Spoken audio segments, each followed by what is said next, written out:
23 सितंबर 2024 Lebanon में हर रोज की तरह शुरू हुआ, लेकिन रात होते होते पूरा देश डर और अफरातफरी में डूब गया।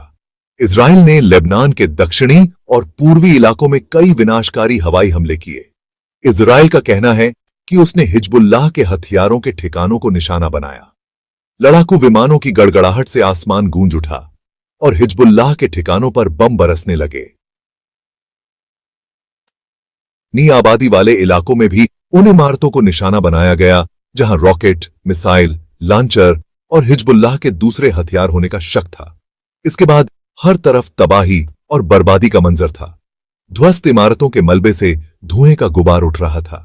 इजरायली सेना ने दक्षिणी और पूर्वी लेबनान के निवासियों को तुरंत इलाका खाली करने की चेतावनी दी। इजरायली हमले का यह अचानक और भयानक रूप देखकर बहुत से लोग हैरान रह गए। इससे यह साफ पता चलता है कि हिजबुल्लाह के खिलाफ इजराइल का तरीका पूरी तरह से बदल गया है।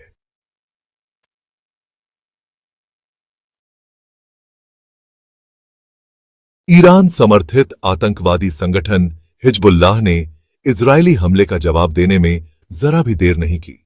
लेबनान में छिपे हुए ठिकानों से दागे गए रॉकेट सीमा पार करते हुए उत्तरी इजराइल में जा गिरे। इजरायली लोग जान बचाने के लिए बंकरों की तरफ भागे। यह हिजबुल्लाह के खतरे की एक जबरदस्त याद दिलाता है। हिजबुल्लाह ने इजराइल के 2 सैन्य ठिकानों को निशाना बनाने का दावा किया। जैसे जैसे बम गिरे और रॉकेट दागे गए, सीमा के 2054 और मासूम नागरिक ही इस हिंसा का खामियाजा भुगत रहे थे। लेबनान में हर घंटे के साथ मरने वालों की संख्या बढ़ती गई। लेबनान के स्वास्थ्य मंत्रालय ने 270 से ज्यादा लोगों के मारे जाने की पुष्टि की है, जिनमें महिलाएं और बच्चे भी शामिल हैं। अपना थोड़ा बहुत सामान लेकर हजारों लोग दहशत में आकर संघर्ष क्षेत्र से बाहर निकलकर उत्तर में सुरक्षित इलाकों में शरण लेने के लिए निकल पड़े। दक्षिणी शहर सिडोन से बाहर जाने वाला मुख्य राजमार्ग लोगों की भीड़ से पट गया, जो 2006 के युद्ध के दौरान हुए भारी विस्थापन की याद दिलाता है। इजरायली हमलों ने लेबनान के पहले से ही कमजोर बुनियादी ढांचे को भी भारी नुकसान पहुंचाया। घायलों की भारी संख्या के कारण पहले से ही जूझ रहे अस्पताल अब और भी ज्यादा बोझ तले दब गए। सड़कों और पुलों के टूटने से राहत कार्यों में बाधा आई, जिससे जरूरतमंद 2024 तक पहुंचना और भी मुश्किल हो गया। भाग 4, इजरायल का स्पष्टीकरण, सुरक्षा और रणनीति का सवाल। बढ़ती अंतर्राष्ट्रीय आलोचना और नागरिकों की मौत के बढ़ते आंकड़ों के बावजूद इजरायल के प्रधानमंत्री बेंजामिन नेतन्याहू अपने देश की कार्रवाई का बचाव करते हुए डटे रहे। उन्होंने देश को संबोधित करते हुए इजरायल की सुरक्षा चिंताओं और हमलों के पीछे की रणनीतिक वजह बताई। नेतन्याहू ने राष्ट्रीय एकता का आह्वान करते हुए इजरायलियों से उस खतरे का सामना करने के लिए एकजुट होने का आग्रह किया, जिसे वो हिजबुल्लाह से उत्पन्न अस्तित्व के लिए खतरा मानते हैं।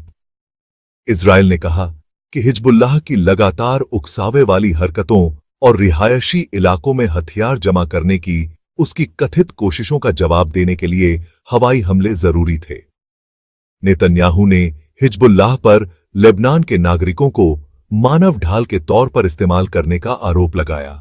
दक्षिणी लेबनान के निवासियों को इलाका खाली करने की चेतावनी देने के इजरायली सेना के फैसले को नागरिकों की मौत को कम करने की उनकी प्रतिबद्धता के सबूत के तौर पर पेश किया गया। हालांकि बड़ी संख्या में नागरिकों की मौत ने जवाबी कार्रवाई की प्रतिक्रिया की सीमा को लेकर गंभीर चिंताएं पैदा कर दी हैं। भाग 5, दुनिया की प्रतिक्रिया, संयम बरतने और तनाव कम करने की अपील। जैसे ही मध्य पूर्व में संघर्ष की आग भड़की, अंतर्राष्ट्रीय समुदाय ने इस संकट को रोकने के लिए काफी कोशिशें की। दुनिया के नेताओं ने संयम बरतने और तनाव कम करने की तुरंत अपील की। संयुक्त राष्ट्र सुरक्षा परिषद ने स्थिति से निपटने के लिए एक आपातकालीन बैठक बुलाई। संयुक्त राज्य अमेरिका ने इजरायल के अधिकार का समर्थन किया, लेकिन संयम बरतने का आग्रह किया। यूरोपीय देशों ने युद्ध विराम का आह्वान किया। रूस ने शांतिपूर्ण समाधान का आह्वान किया। अरब देशों ने हवाई हमलों की कड़ी निंदा की। भाग 6। देश खाली करने की अपील, तनाव और बढ़ने का डर। जैसे जैसे लेबनान में हालात बिगड़े, देशों ने यात्रा चेतावनियां जारी की और नागरिकों से देश छोड़ने का आग्रह किया। चीन ने अपने नागरिकों की सुरक्षा को लेकर चिंता व्यक्त की और तुरंत देश छोड़ने की सलाह दी।